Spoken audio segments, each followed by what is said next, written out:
Glenfinglas Estate, Boscastle. Woodland Trust Scotland welcome part of the Great Trossachs Forest National Nature Reserve.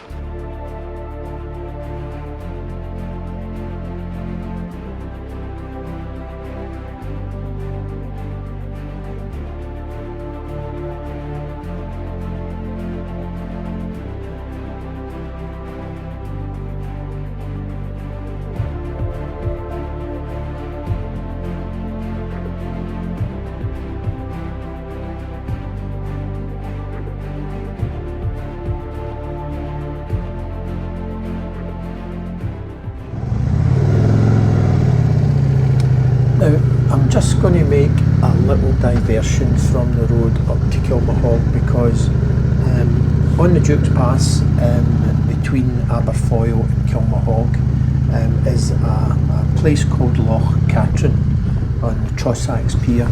Now, Loch Katrine, and here we're just coming up to the car park, Loch Katrine supplies Glasgow with all its fresh water.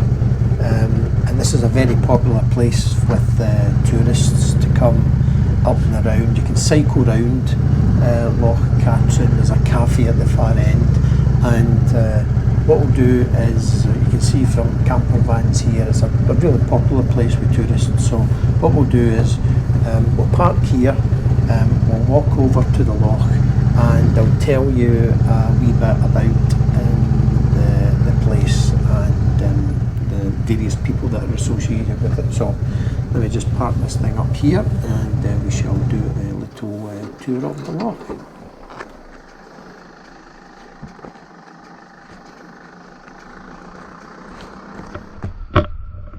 So we're now in Loch Lomond and Trossachs National Park. We're here at Loch Katrine, which supplies Glasgow. It's a freshwater loch. It supplies Glasgow with all its drinking water via a reservoir in Mogai. Water comes from here in aqueducts, gets to Mogai, and then from Mogai to Glasgow in pipework. I'm very aware of the Mugduck Reservoir in Mogai because I run around it quite often. The aqueducts at the time cost £468,000. It seems a snippet at the price nowadays. That might buy you a detached house around about this area, but back in those days you could have got you could have two aqueducts carrying all this water from here to Mogai. Money well spent, I would suggest. Across from me is the Sir Walter Scott steamship, built in 1899, and it still ferries people up and down the loch to a place called Stronalachar, which I've never been on it, but I don't know if it's running today, possibly, but maybe we're just not here at the correct times. I have actually cycled round this loch a few years ago to Stronalachar at the far end, which is about 13 kilometres away. And what I do remember is midges and big flies. It's a lovely day. There's a lovely cafe at the far end as well. Don't know if that's opened at the moment, but you can't get to it by driving round the loch. And this side you have to go back the way we came and pick up another road. I think I heard somebody saying it wasn't actually open at the moment due to COVID-19, so no point in going up that far, I think, today. Loch Katrine comes from the Gaelic name Highland Robber, probably named after a very famous hero over this way, Rob Roy McGregor, who was born at the north side of this loch. We'll visit his grave actually, because we're going to go past a place called Balquidder, where he's buried, and we'll pick the story up about Rob Roy McGregor then. But he's one of our famous outlaws whom we treasure. There's a boat named after him.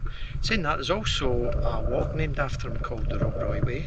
So we'll talk about Rob Roy nearer when we get to Balquidder.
Katrine. We'll now head up to Kilmahog and complete the remainder of the Duke's Pass.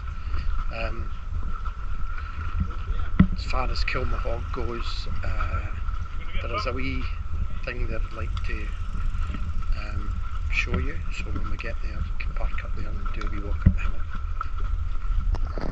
hill. Okay, so we're leaving the Trossachs Pier car park and heading towards Kilmahog.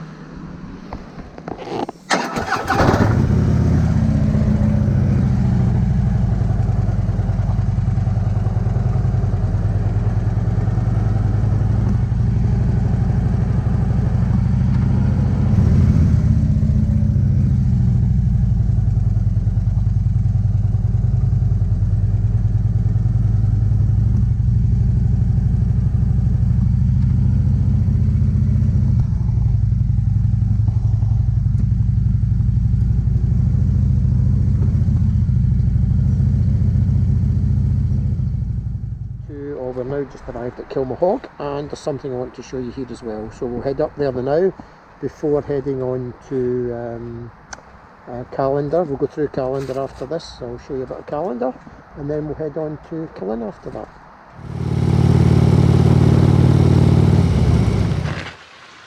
We've stopped at this place called Kilmahog so that we can do a wee walk up a hill behind me.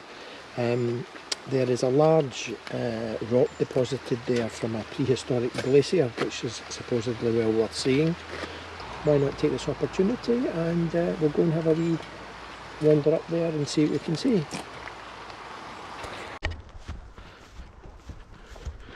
Did I say something about this climb being not so steep? It's not too bad. Hopefully that's not the boulder. There does seem to be a path heading up a wee bit further.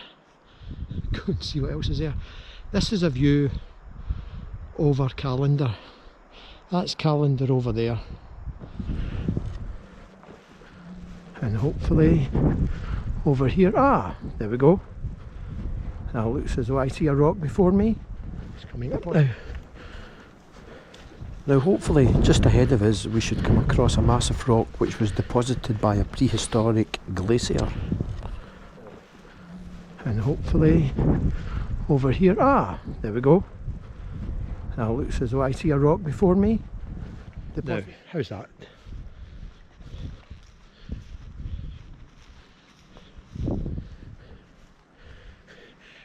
Don't you feel we can just give it one big push and it would go down there like a snowball? This is Samson's putting stone, and you've heard the historic or prehistoric reason for it being here. However, there is another reason for it being here, and that is that apparently the local legend is a family of giants organised a putting competition, and one of the putting stones became lodged at the top of the hill. Now, seems reasonable to me. After this we're going to head off to Killin and we'll go to Loch Highland Lodges.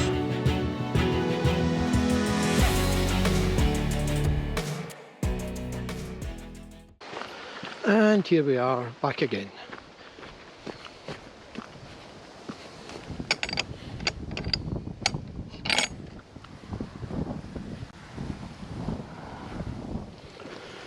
Oh, it's warm. Okay, pack up and head to Killin.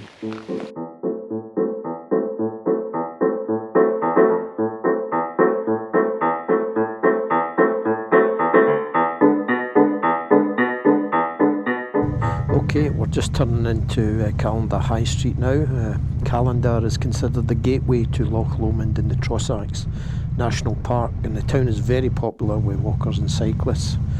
It's well connected for cycling due to the Sustrans routes closely following the old Calendar to Oban railway line, and it has many independent shops and eating places.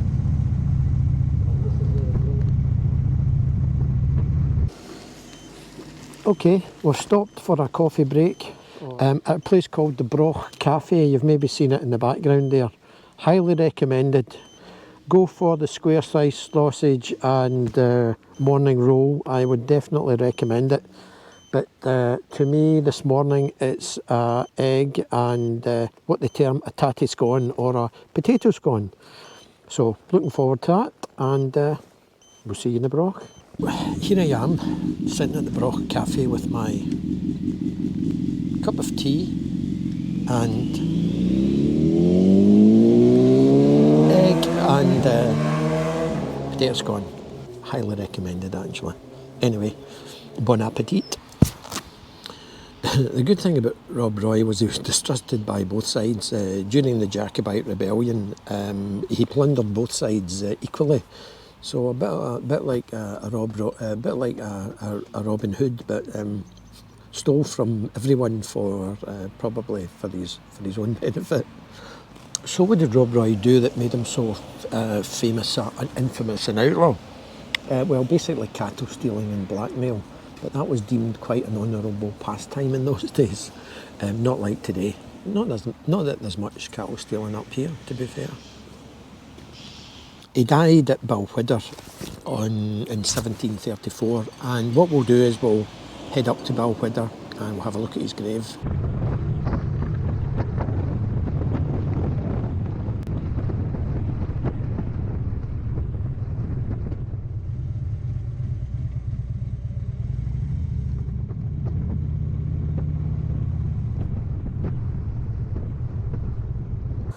Here's another place I would highly recommend as a stop-off place, More 84, which is on the road between Callander and the turn-off to Killin. Very good food, and I think we've even got entertainment on at weekends and a place to stay if you want. But yeah, very highly recommend. So, More 84.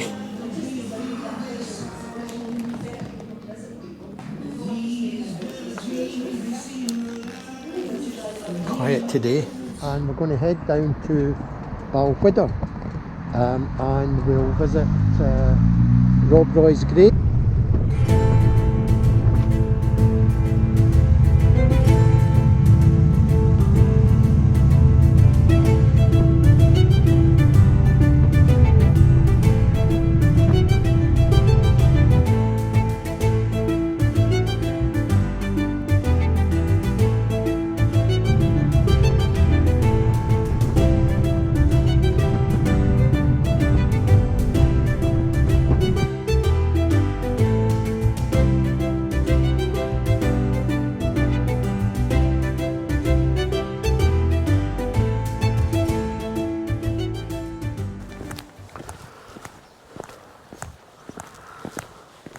So here we are at Belvedere Parish Church, and we shall find Rob Roy's grave.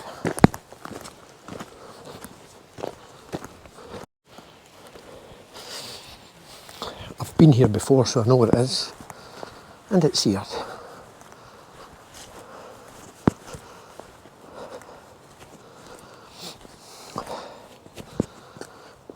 Robert McGregor, Rob Roy. Died the 28th of December 1734.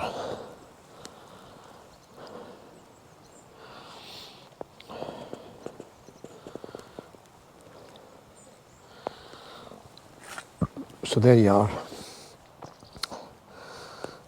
Probably Scotland's most famous outlaw.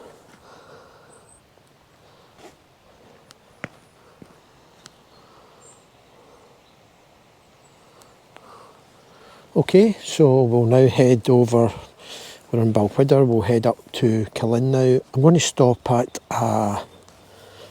it's a cycle path which goes over one of the old railway lines there, one of the old viaducts, and it's just a sort of lovely building, so I'll have a wee stop there and I'll show you what that looks like.